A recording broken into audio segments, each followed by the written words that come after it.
Bismillahirrahmanirrahim. Assalamualaikum warahmatullahi wabarakatuh. Waalaikumsalam warahmatullahi wabarakatuh.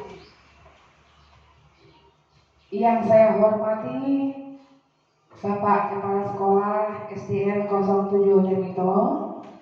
Yang saya hormati Bapak Ibu Guru Staf Dewan Guru SDN 07 Jemito. Saya ucapkan terima kasih kepada Bapak dan Ibu semua yang berkenan hadir dalam kegiatan diseminasi menyebarkan pemahaman dan penerapan budaya positif sebagai salah satu pemenuhan tugas dalam pendidikan guru penggerak dalam modul 1.4 bersama saya Julianti Waworuntu, CGP SDN 07 Lemito, Kabupaten Purwokerto, Provinsi Gorontalo. Sebelumnya, mari kita sama-sama mengucapkan basmalah. Bismillahirrahmanirrahim.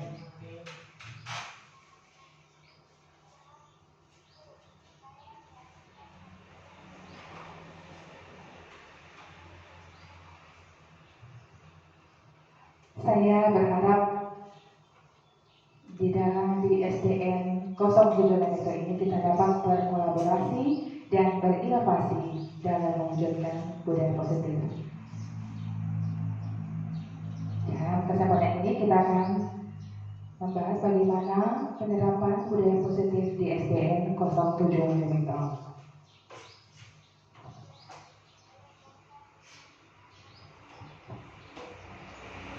Kenapa budaya positif ini harus kita terapkan?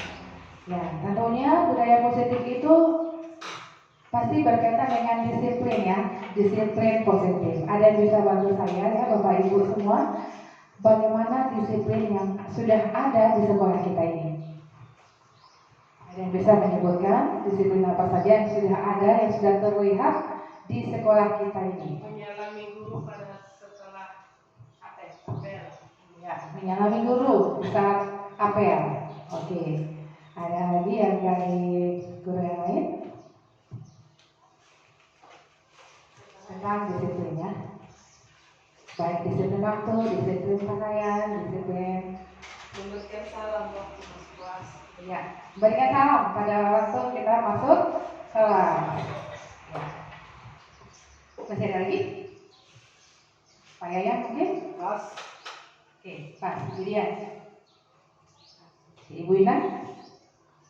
Mungkin dari Bapak Kemsek bisa menambahkan?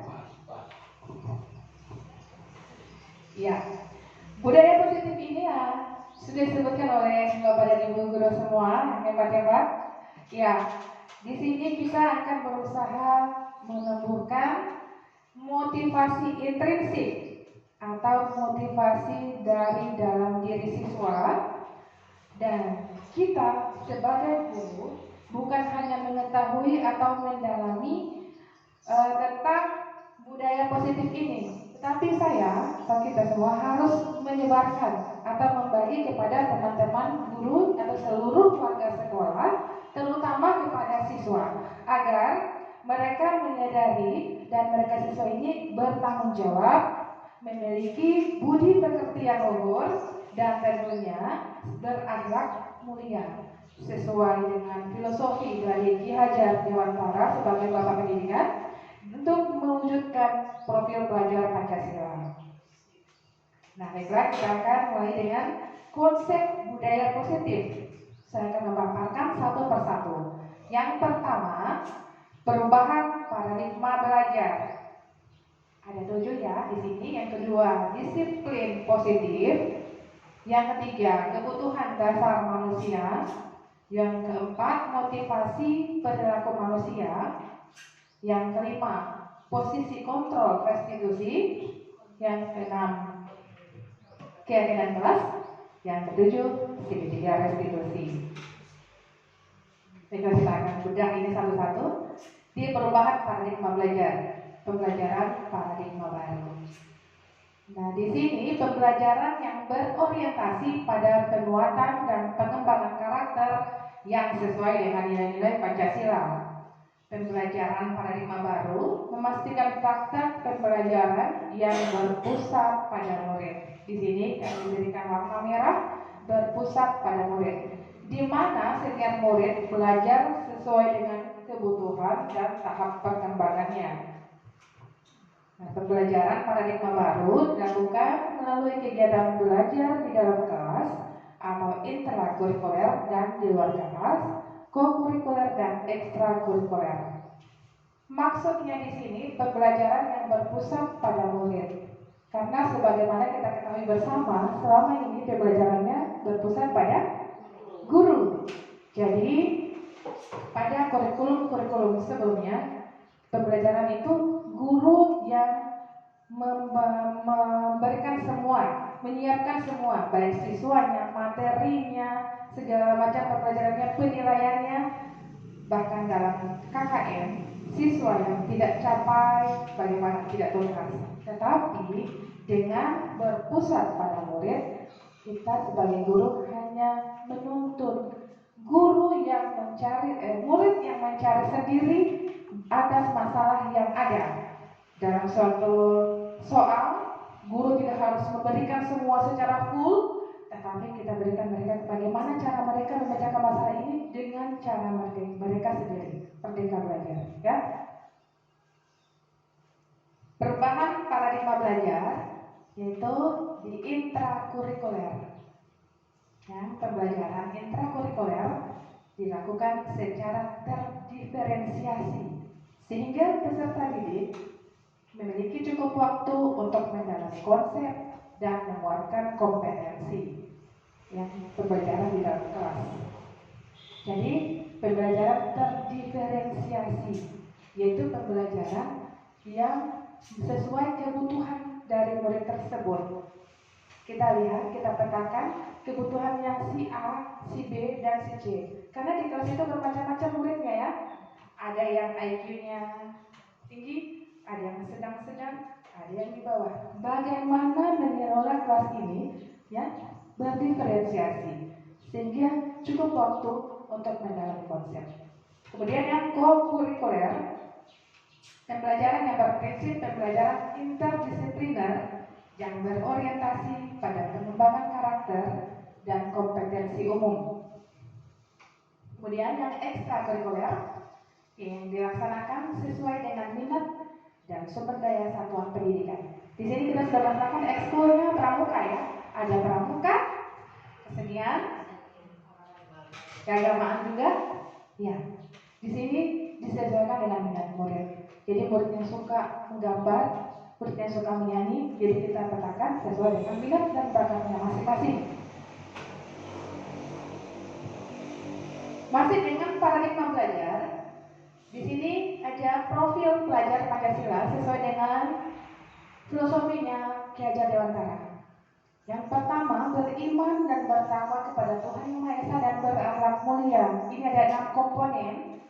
Yang mandiri 2, ketiga bernalar kritis, kreatif, bergotong royong, dan berkebinekaan global. Semua ini tercantum pada kurikulum Merdeka. Profil pelajar Pancasila ya. Kita akan masuk pada budaya disiplin. Disinilah disiplin yang positif. Kata disiplin selalu dihubungkan dengan tata tertib, teratur, kepatuhan pada peraturan. Karena sekolah kita sudah ada peraturan dan diharapkan setiap murid menaati peraturan itu kan? Iya. Jadi itu yang kita katakan disiplin. Tapi yang positifnya seperti apa? Dan yang melanggar peraturan pasti diberikan hukuman. Nah, di sini disiplin positif dalam diri seseorang digunakan untuk mengontrol dan menguasai diri untuk memilih tindakan yang mengacu pada nilai-nilai yang positif. Tujuannya yaitu dalam diri murid mereka bisa berperilaku sesuai dengan nilai-nilai kebajikan universal dan memiliki motivasi intrinsik dan bukan ekstrinsik. Ya, di sini maksudnya motivasi dari dalam diri, menyadari bahwa yang mereka lakukan itu salah dan bukan ekstrinsik. Maksudnya di sini bukan karena ada aturan mereka mau melakukan itu. Jadi kalau misalkan tidak dilakukan, dihukum. Tidak seperti itu. Nilai-nilai kebajikan universal yang saya maksudkan adalah sesuai dengan profil pelajar Pancasila yang tadi, yang beriman, bertakwa pada Tuhan Yang Maha Esa, dan berakhlak mulia, bernalar kritis, berpendidikan global, bergotong royong, dan kreatif. Ini sesuai dengan IBO Primary Years Program atau PYP, yang itu ada toleransi, rasa hormat, integritas, mandiri, menghargai, antusias, empati, pengetahuan, kreativitas, kerjasama, percaya diri, dan komitmen. Dan yang ketiga di sifat essential virtues yaitu empati, suara hati, kontrol diri, rasa hormat, kebaikan, toleransi, dan keadilan. Ini adalah nilai-nilai kebajikan, nilai-nilai kebajikan universal yang diharapkan semuanya ini akan bisa diterapkan di sekolah kita masing-masing. Sekolah saya 07 lebih kita khususnya. Di sini ada dalam disiplin positif, ada yang dikatakan stimulus respon, ada yang dikatakan teori kontrol. Kalau dalam stimulus respon, di dalam realitas kebutuhan kita sama, semua butuh makanan, semua butuh pakaian, semua butuh sandang dan sebagainya, sama kebutuhan kita. Tapi dalam teori kontrol, dalam realitas kebutuhan kita berbeda. Ini butuh baju yang ini butuh baju yang ini, kita pasti berbeda. Kalau dalam stimulus respon, semua orang melihat hal yang sama. Tetapi dalam teori kontrol, setiap orang itu punya gambaran yang berbeda-beda. Menurut saya sih ini begini, menurut saya sih ini begitu. Nah, dalam stimulus respon, kita mencoba mengubah orang agar orang berpandangan sama dengan kita. Kita berusaha mempengaruhi supaya kita bilang A, dia juga bisa bilang B, bisa bilang B. Tetapi dalam teori kontrol, kita berusaha memahami pandangan orang lain tentang dunia. Kita yang memahami mereka, bukan mengajak mereka. Kemudian dalam stimulus respon, perilaku buruk dilihat sebagai suatu kesalahan. Dia suka terdapat salah. Dia suka pakai baju begini, salah. Nah, di sini dalam teori kontrol, semua perilaku memiliki tujuan. Dia berperilaku seperti itu. Tujuannya apa? Itu tujuannya. Orang lain bisa mengontrol saya. Itu dalam stimulus respon. Tetapi dalam teori kontrol kita, hanya kita yang bisa mengontrol diri kita sendiri. Tidak perlu orang lain yang mengontrol kita. Kita sendiri. Ini kita sedang mengepalkan tangan. Dia bilang buka. Saya di sini pegang sesuatu. Kamu ingin ada teman yang ingin tahu apa yang saya pegang. Dia bilang tolong buka. Dibujuk, dirayu. Tapi kalau saya bilang tidak, saya mau buka. Apakah dia bisa kontrol saya? Tidak bisa. Jadi hanya saya yang bisa mengontrol diri saya sendiri. Atau hanya Anda yang bisa mengontrol diri Anda. Kemudian saya bisa mengontrol orang lain. Yang terbalik dari atas. Anda tidak bisa mengontrol orang lain. Biar saya bilang apa kalau dia tidak mau. Jadi kan dia dengan dia punya kontrol, saya dengan saya punya kontrol. Kontrol dari masing-masing. Dalam stimulus respon, pemaksaan ada pada saat bujukan gagal. Kita membujuk, buka ke sana. Buka, tolong dibuka. Kita mau buka, saya suruh paksa. Buka ke sana. Itu saya suruh paksa itu. Tetapi dalam teori kontrol, kolaborasi dan konsensus menciptakan pilihan-pilihan baru. Kita bukan memaksa, tapi berkolaborasi. Bagaimana kita menciptakan pilihan-pilihan baru. Kemudian yang terakhir, dalam stimulus kontrol, stimulus respon, ada model berpikir menang kalah. Menang kalah, saya menang, saya kalah. Tetapi dalam teori kontrol, kita berpikirnya menang-menang. Saya menang, dia juga menang. Tidak ada kalah. Menang dua-dua. Seperti itu. Oke, kita lanjut ya. Dalam perilaku setiap siswa ada yang baik itu perilaku positif maupun perilaku yang negatif dari setiap siswa itu dipengaruhi oleh 5 kebutuhan dasarnya. Mereka ingin memenuhi 5 kebutuhan dasar itu, jadi macam-macam yang akan timbul. Dia butuh perhatian, dia ganggu dengan teman. Dia butuh, jadi dari 5 ini ada kebutuhan bertahan hidup, ada kebutuhan kesenangan, cinta dan kasih sayang, kebebasan dan penguasaan. Dia ini jadi pemimpin, dia suka pimpin sama dia teman-teman. Berarti dia di posisi penguasaan, dia butuh penguasaan di situ. Jadi ini kita akan bahas ya, beda satu-satu. Kebutuhan bertahan hidup, survival. Kalau tidak bertahan hidup, ya kebutuhan primer dalam kesehatan, rumah, dan makanan yang pasti kebutuhan bertahan hidup itu pasti. Ini pasti harus dipenuhi. Kebutuhan biologis sebagai bagian dari reproduksi perkembangbiakan dan kebutuhan untuk merasa aman. Kemudian kebutuhan akan cinta dan kasih sayang. Mungkin karena dia tidak dapatkan perhatian di rumah, ya dikenal dengan broken home, ya anak-anak yang tidak dapat dari rumah, di sekolah segala macam dia bikin untuk mendapatkan perhatian, entah dari temannya, entah dari gurunya. Disinilah dia kebutuhan cinta kasih sayang. Jadi kebutuhan akan perasaan diterima oleh kelompok atau komunitasnya. Jadi dia ini tetap berhubungan dengan orang lain seperti teman, keluarga, dan rekan kerja.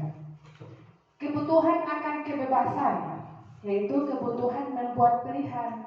Murid diberi kesempatan membuat pilihan dan bertanggung jawab atas pilihannya. Kebebasan menyuarakan pendapat dan percaya diri, memberikan kesempatan untuk mencoba hal-hal yang baru. Jadi kalau dalam pembelajaran nanti di kelas, jadi itu murid, ibu saya mau menggambar, silakan kita berikan, tapi dengan catatan dia harus dengan mencakup dalam materi itu. Ya, maksudnya dia kita berikan kesempatan untuk mencoba hal-hal yang baru. Bebas, dia butuh akan suatu kebebasan untuk mengembangkan apa yang dia punya, minat dan bakatnya. Kita tidak perlu harus memaku dia, ini pelajarannya, ini matematika. Kita bebaskan dia, tetapi masih dalam konteks pembelajaran. Kemudian kebutuhan akan kesenangan, yang menghubungkan akan kesenangan dengan belajar. Jadi guru jangan ragu-ragu atau dengan sengaja memasukkan kegiatan yang menyenangkan dalam kelas. Murid dengan kebutuhan dasar kesenangan yang tinggi menikmati apa yang mereka lakukan. Mereka akan konsentrasi tinggi pada hal yang mereka senangi. Benar? Iya. Mereka kalau senang membaca, kita berikan mereka kegiatan untuk buku yang maksudnya sesuai dengan kesenangannya itu. Jadi mereka akan konsentrasi, hasilnya juga akan bagus. Seperti begini, dia senang main TikTok. Kalau dalam segi IT sekarang TikTok itu kan cuma seperti itu. Tetapi bagaimana kita memberikan tugas yang tugasnya itu mereka tuangkan ke TikTok. Jadi nyambung, mereka senang main TikTok, tapi yang mereka berikan di TikTok itu adalah hasil dari tugasnya. Jadi mereka berminat, senang dengan yang mereka lakukan. Kemudian kebutuhan akan penguasaan. Setiap murid memiliki kebutuhan untuk merasa kompeten, menjadi terampil, diakui pencapaian dan keterampilannya, didengarkan, dan berdampak pada harga diri. Murid sebaiknya diberi kesempatan untuk membuat keputusan tentang hal-hal penting dalam hidupnya dan tidak merasa dikontrol oleh guru. Karena yang sejatinya guru ini hanya menuntun, bukan menuntut. Karena biasanya kamu harus dapat nilai 100, kamu tidak bisa begini, tuntutan kita terlalu banyak. Yang pada sekarang ini, pada pembelajaran yang berdasarkan profil pelajar Pancasila, pembelajaran yang berpusat pada siswa atau pada murid, kita hanya menuntun arah murid itu kemana.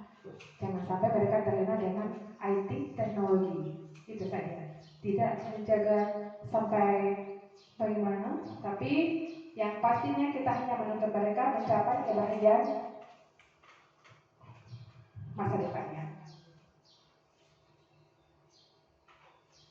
Dan menurut Danny Gosen, motivasi perilaku manusia itu ada 3. Yang pertama, untuk menghindari ketidaknyamanan atau hukuman. Dia melakukan sesuatu itu karena dia tidak mau dapat hukuman.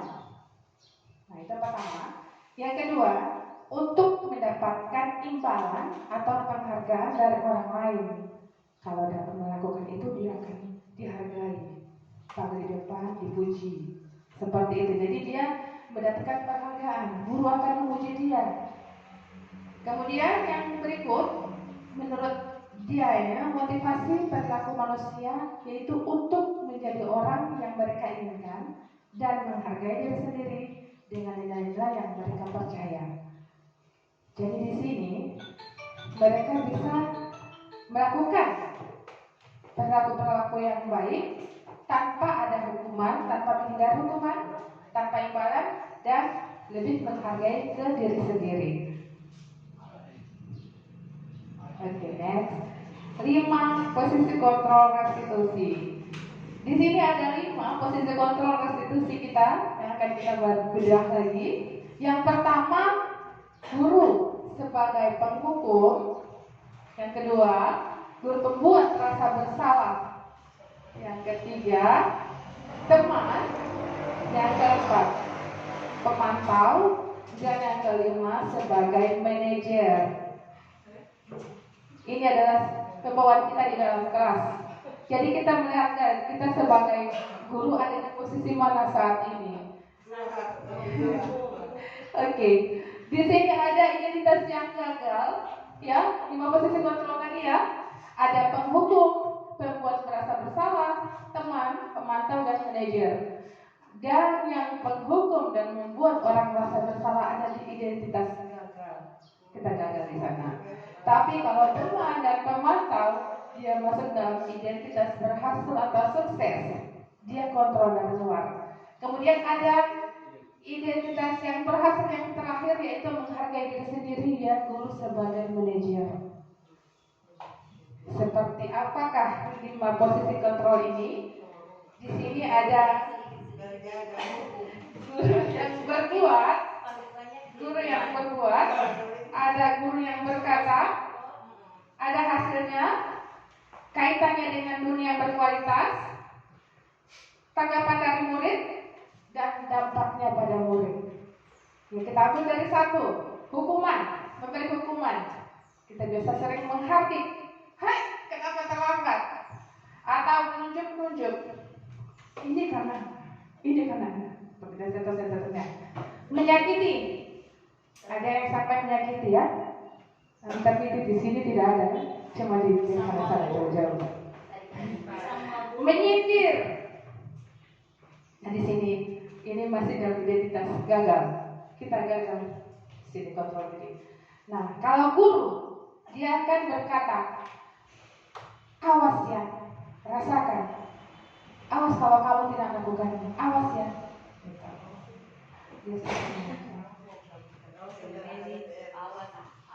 Hasilnya, siswa akan memberontak. Jiwanya akan memberontak. Sedih ya, besok saya tidak ulang. Jiwanya akan memberontak. Besok lagi. Pagi lagi. Besok lagi. Paling biasanya marah-marah lagi. Besok saja dia marah-marah lagi. Jadi begitu dan begitu terus. Nah, akhirnya dia akan ulangi lagi ke saya. Itu dampaknya dia besok dia ulangi lagi. Nah, dia karena murid ini dia kan bukan saya ibu, dia akan menyalahkan orang lain, jiwanya akan memberontak. Beda tipis sama membuat rasa bersalah. Di sini membuat orang merasa bersalah. Dia berkata kalau guru dia akan, saya kecewa dengan kamu, ya, perbuatan kamu, saya kecewa. Seharusnya kamu ini tidak seperti itu. Jadi dia tidak menyalahkan, cuman dia rasakan. Jadi anak ini akan timbul rasanya kurang percaya diri, dia akan berkata, maafkan saya Pak, maafkan saya. Ini yang akan dia katakan. Dia akan rendah diri. Dia akan biar benar, dia sembunyi, dia akan menyembunyikan, menyangkal. Dia tidak mengakui kalau itu dia punya perbuatan. Itu dia akan jadi berbohong. Anak kita akan jadi berbohong. Jadi ada sisa seperti itu. Ini kita akan arahkan dia ke sini. Manajer, nanti kita akan coba dari segitiga restitusi. Sebentar. Identitas berhasil atau sukses teman. Nah, guru akan membuatkan alasan-alasan untuk muridnya. Ayolah, lakukan yang ibu. Kan? Ada kan yang berusaha merayu anak didik, ayo, lakukan yang ibu. Masa kamu tidak mau? Jadi, misalnya ada anak yang suka dengan satu guru, nanti ibu itu yang memasang. Kalau bukan ibu dia tidak mau. Jadi sudah ada ketergantungan dengan guru tersebut. Nah, guru ini kabur, tidak tahu lagi. Murid mencetakkan guru sebagai orang yang sangat penting di dunia berkualitas. Adanya keterkaitan atau hubungan baik antara guru dengan murid. Tapi di sini akan tumbuh rasa ketergantungan murid tersebut kepada ibu gurunya. Saya tidak mau dengan Pak Guru, cuma ibu guru. Dia cuma tergantung ya. Kalau ada pergantian guru, kalau guru yang bersangkutan tidak masuk atau berhalangan, akan ada guru lain yang menggantikan, dia tidak bisa diterima karena anak itu tidak bisa menerima, dia sudah tergantung dengan gurunya yang lama. Ada yang seperti itu? Ada.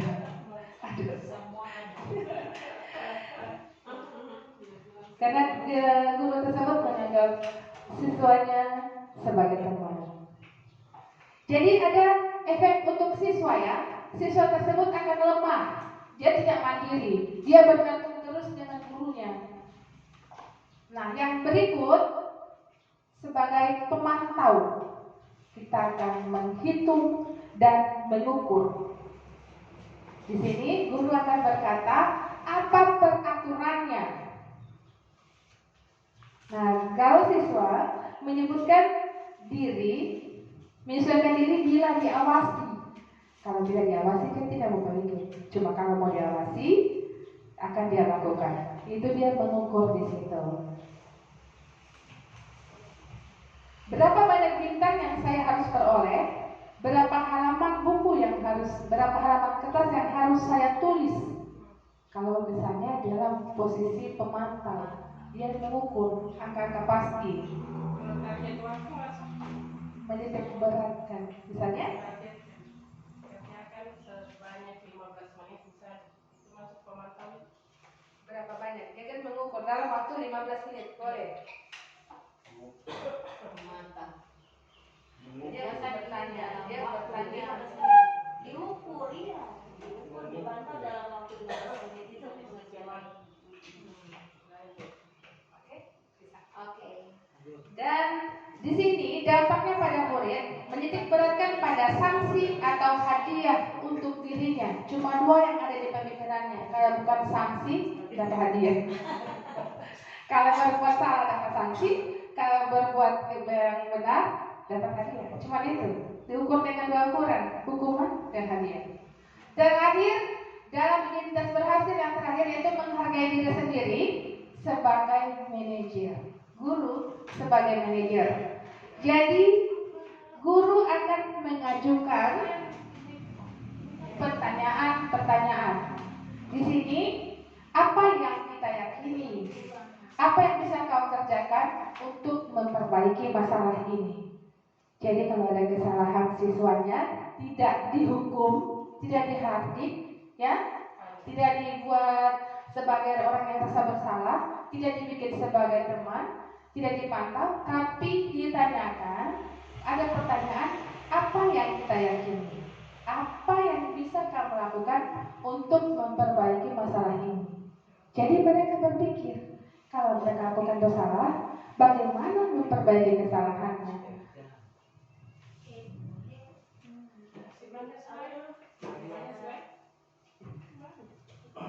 Kemudian hasil kita bisa menguatkan pribadi dari murid tersebut.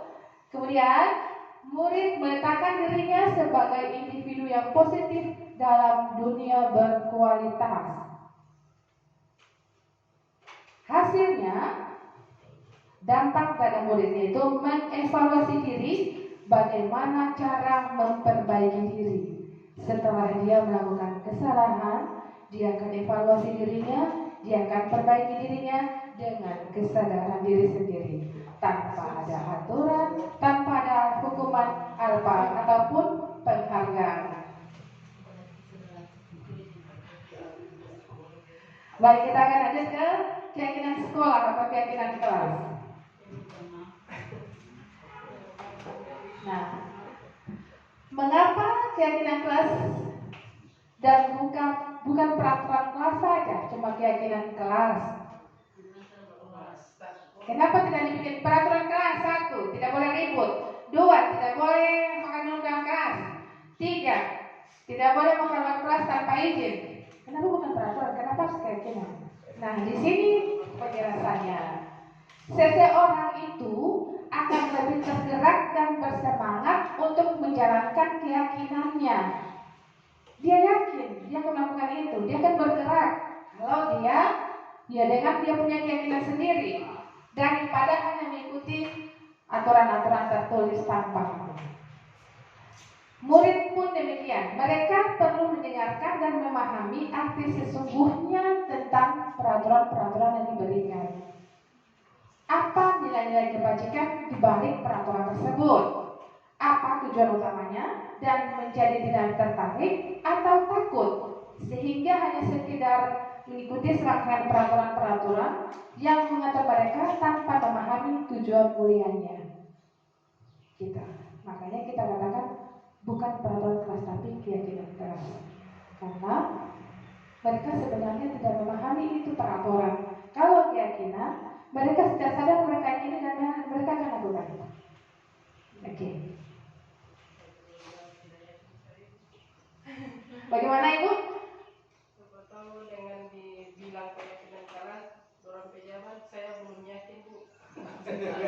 Itu akan dibuat bersama. Sebentar akan ya bagus sekali ya. Mereka berbagi karena bukan mereka yang buat.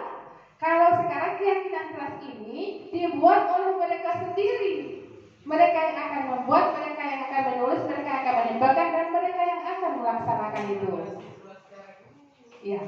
Nah, ini dia cara atau prosedur membentuk keyakinan kelas. Di sini ada caranya. Ibu setelah maju. Cara pendapat tentang peraturan yang perlu disepakati. Kita akan diskusi antara siswa dan guru. Peraturan apa saja yang akan kita buat dengan bentuk kata-kata positif, kalimat positif. Kemudian mencatat semua masukan-masukan para murid atau warga sekolah di papan tulis atau di kertas besar. Seperti yang saya katakan tadi, mereka akan menuliskan pada selembar kertas dan mereka akan masukkan. Kemudian menggunakan kalimat positif. Ini yang saya katakan tadi, kalimat positif ya, bukan kalimat negatif. Tidak menggunakan kata jangan ribut di kelas, tidak boleh.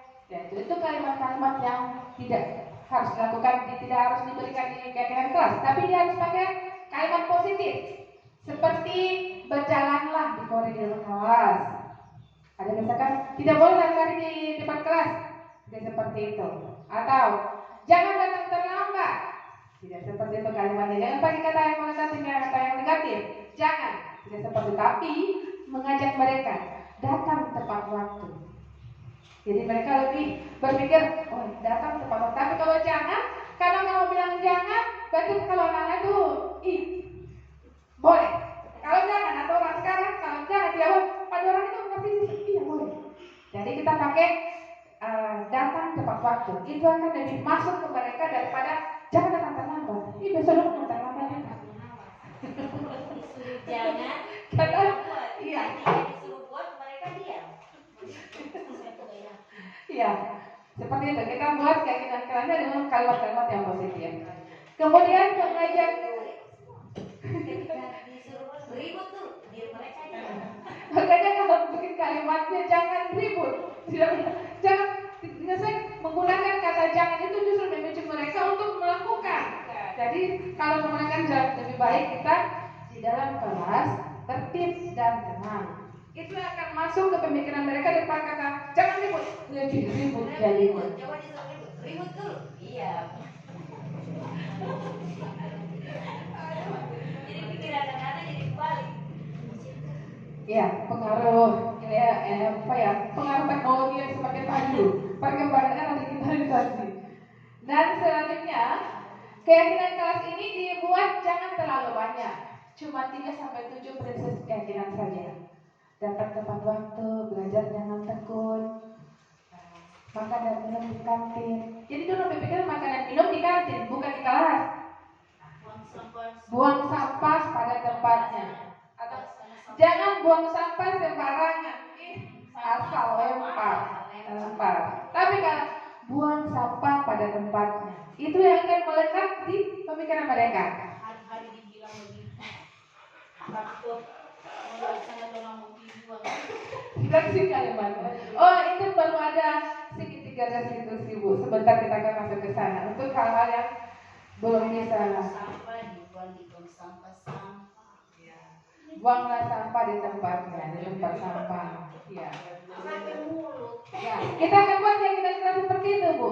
Jadi mereka akan menulis membuang sampah di tempat sampah. Nanti kita akan tanyakan keyakinan kelas mana yang belum kau lakukan. Ada membuang sampah di tempat sampah. Berarti dia sadari dia tidak melakukan itu.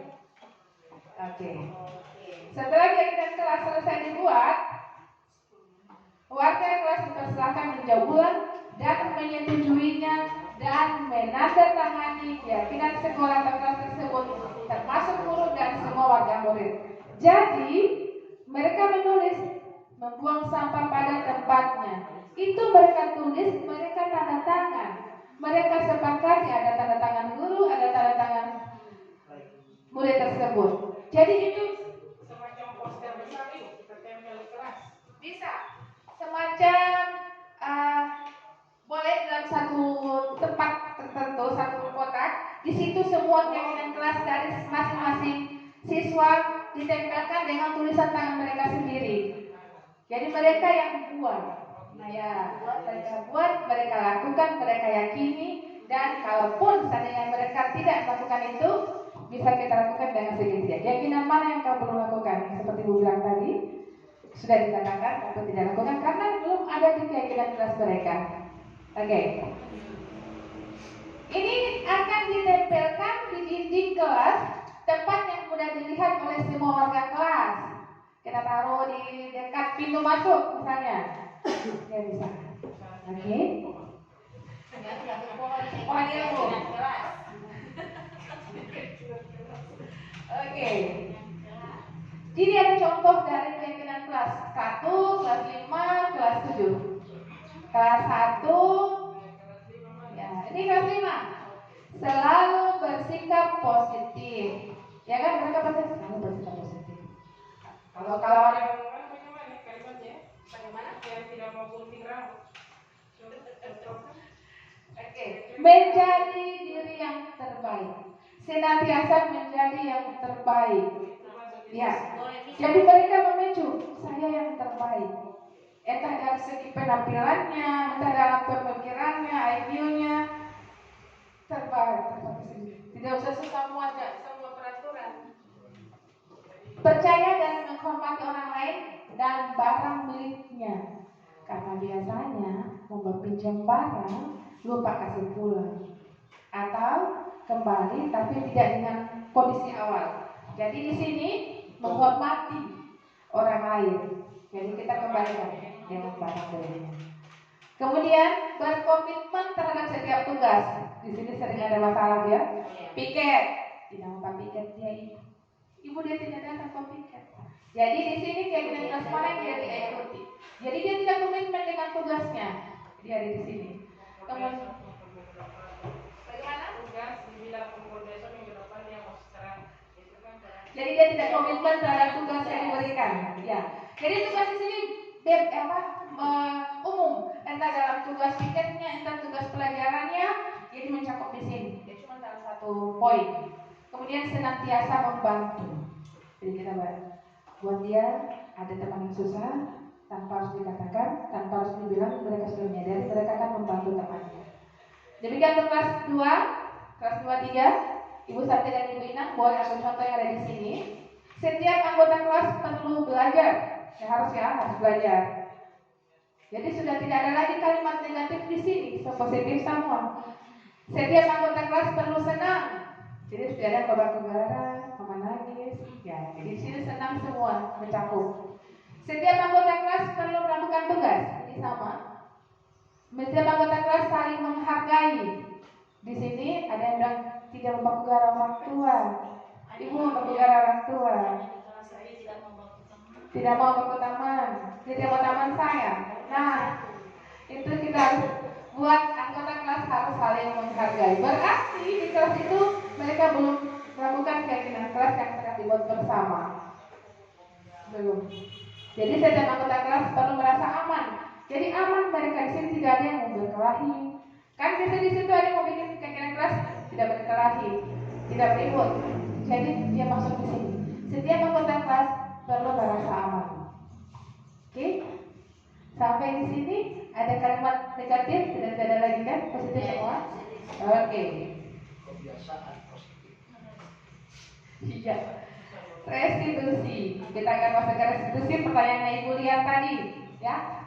Restitusi yaitu proses menciptakan kondisi bagi murid untuk memperbaiki kesalahan mereka sehingga mereka bisa kembali pada kelompok mereka dengan karakter yang lebih kuat.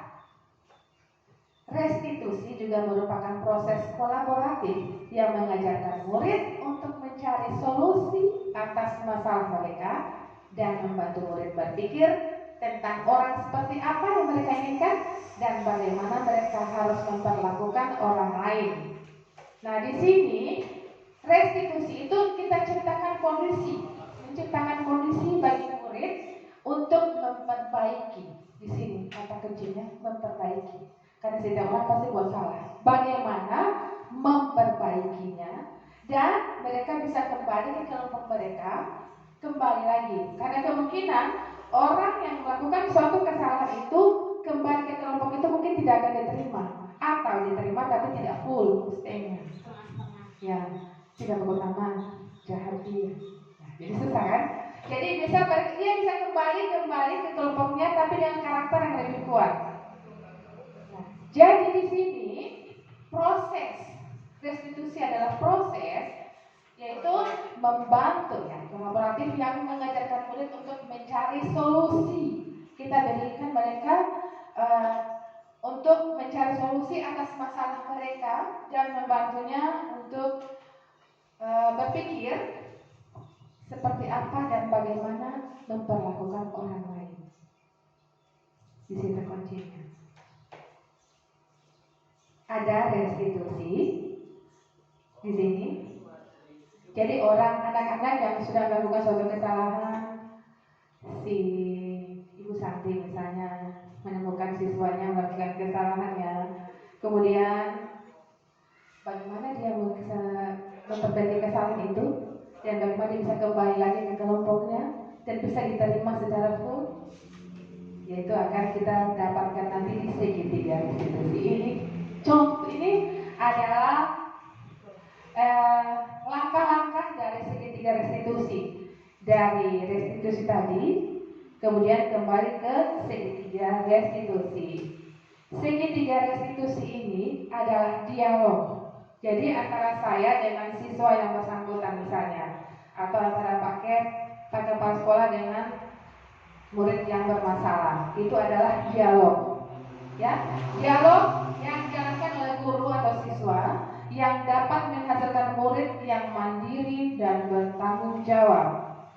Saat guru pada posisi manajer, aspek yang dikembangkan pada murid adalah motivasi intrinsik. Yang saya katakan tadi adalah motivasi dari dalam dirinya bukan karena ada aturan, bukan karena ada penghargaan, bukan karena ada hukuman, tidak seperti itu, tapi karena dari dalam motivasi dari dalam dirinya, sehingga penanaman nilai-nilai kebaikan dapat tumbuh dan berkembang menjadi suatu kebiasaan yang positif. Dari disiplin positif ini, dia berkembang menjadi kebiasaan-kebiasaan yang positif sehingga membentuk karakter murid. Proses dialog ini terdiri dari 3 langkah yang digambarkan pada sisi segitiga restitusi. Jadi caranya, dialog antara guru dan siswa ini ada 3. Yang pertama, kita akan menstabilkan dulu identitas. Yang kedua, kita akan validasi tindakannya. Dan yang ketiga, kita akan tanyakan keyakinan. Di dalam menstabilkan identitas ini, kita kalau ada masalah ya, kalau ada masalah dengan siswa misalnya sedang makan, tiba-tiba ada yang lewat, dia tidak sengaja ya, mungkin sedang minum air dan tersenggol sama teman dan dia basah. Ya, di sini kan yang basah ini pasti menangis dan melaporkan ke gurunya. Kita stabilkan dulu ini yang sedang menangis dengan cara mengatakan setiap orang pasti pernah melakukan kesalahan. Jadi yang stabil yang menyenggol, yang stabil juga yang menangis. Jadi yang menyenggol tidak merasa bersalah, yang menangis juga tidak merasa sakit. Kemudian, kamu bukan satu-satunya yang pernah melakukan ini. Jadi orang yang bersenggol itu, dia pasti akan merasa bersalah kan. Jadi kita masuk dulu di dalam masalah itu. Kita juga, ibu juga pernah melakukan ini, ibu juga pernah melakukan kesalahan ini. Karena setiap manusia itu tidak pernah luput dari kesalahan. Ya. Kemudian validasi tindakan yang salah, kita bisa tanyakan kepada murid tersebut, kamu punya alasan mengapa melakukan itu? Pasti dia akan menjawab, ibu saya tidak sengaja tadi, ibu saya itu lari-lari, tiba-tiba dia datang ini dia tolak saya, dapat sekol sama dia. Bisa kan? Dia bisa melakukan itu. Apakah ada cara yang lebih efektif untuk mendapatkan apa yang kamu butuhkan? Tapi itu kayaknya bukan pertanyaan yang cocok untuk masalah tadi, tapi lebih ke sana ya. Kamu tentu punya alasan mengapa melakukan itu. Jadi dia bisa menjelaskan alasan-alasan apa sampai dia bisa membuat temannya bisa menangis. Di sini yang terakhir kita tanyakan keyakinan kelas. Kita tadi sudah buat keyakinan kelas, kita tanyakan kembali keyakinan kelas itu. Keyakinan kelas apa yang telah kita sepakati? Kita tanya dulu, apakah dia mengerti dengan keyakinan kelas yang sudah kita buat? Nah, setelah dia bilang, ya bu, saya tidak akan menciptakan rasa aman misalnya. Itu kan kalau ada yang sedang menangis berarti ada yang sedang tidak aman, ya kan? Jadi kita akan menciptakan rasa aman dalam kelas. Kamu ingin menjadi orang yang seperti apa nanti? Jadi dalam dialog itu kita berusaha membuat mereka itu menyadari kesalahannya dan membuat mereka melakukan lagi apa yang harus mereka lakukan dengan kesalahan ini. Jadi dia misalnya ibu saya harus minta maaf sama apa yang kamu lakukan tadi. Apakah itu sudah menunjukkan keyakinan kelas? Tidak bu, saya sudah salah tadi. Jadi tindakan apa yang akan kamu lakukan? Saya akan minta maaf bu. Dan setelah itu apa yang kamu lakukan? Saya tidak akan mengulangi lagi bu. Jadi itu keyakinan kelas yang akan mereka lakukan. Mereka yakin, bukan saya sebagai murid, kamu harus minta maaf. Kamu besoknya melakukan lagi ya. Nah, itu saya, bukan dia, bukan muridnya. Tapi kalau dia, berarti dia sadari yang dia katakan dan dia akan melakukannya untuk besok ke depannya. Oke? Dan saya yakin bersama-sama dalam tim yang hebat SDN 07 Lemito, bersama-sama kita bisa mewujudkan budaya positif dan disiplin positif ini di sekolah kita. Ya, sebagai insan yang menjadikan murid kita sebagai murid yang bertanggung jawab, beriman dan bertakwa kepada Tuhan Yang Maha Esa dan memiliki jiwa profil belajar Pancasila seperti kita harapkan tadi. Amin. Saya ucapkan terima kasih kepada Bapak dan Ibu guru hebat yang sudah menemani saya dari awal hingga akhir ini. Iya, dengan mengucapkan hamdalah, alhamdulillahirobbilalamin, pertemuan pada siang hari ini selesai. Sekali lagi terima kasih. Assalamualaikum warahmatullahi wabarakatuh. Waalaikumsalam warahmatullahi wabarakatuh. Ya, waalaikumsalam. Bu, saya ditabrak si Farhat Bu saat berjalan di depan kelas. Oh, iya, tolong diundang Farhat.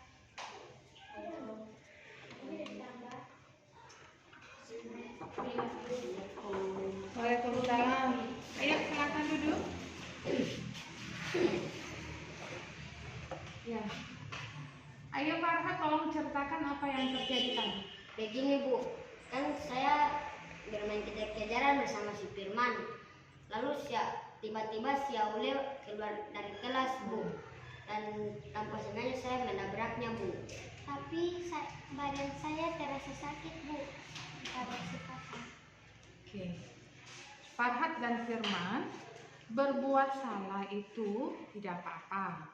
Karena semua orang pernah melakukan kesalahan. Nah, Farhat dan Firman, kalian punya alasan kenapa kalian main kejar-kejaran kan? Alasannya apa? Kan di situ Bu jam istirahat. Ya. Dan saya bersama si Firman bermain kejar-kejaran Bu. Jadi main kejar-kejaran di jam istirahat. Ya. Iya. Tapi kami tidak sengaja menabrak Aulia Bu. Oh, jadi tidak sengaja menabrak kau ya? Ya. Oke, jadi ibu sekarang tidak mencari siapa yang salah. Ibu hanya fokus kepada bagaimana cara untuk menyelesaikan masalah ini. Nah, bagaimana? Ibu perhatikan kalian senang melakukannya ini ya? Senang dengan kejar-kejaran. Ya.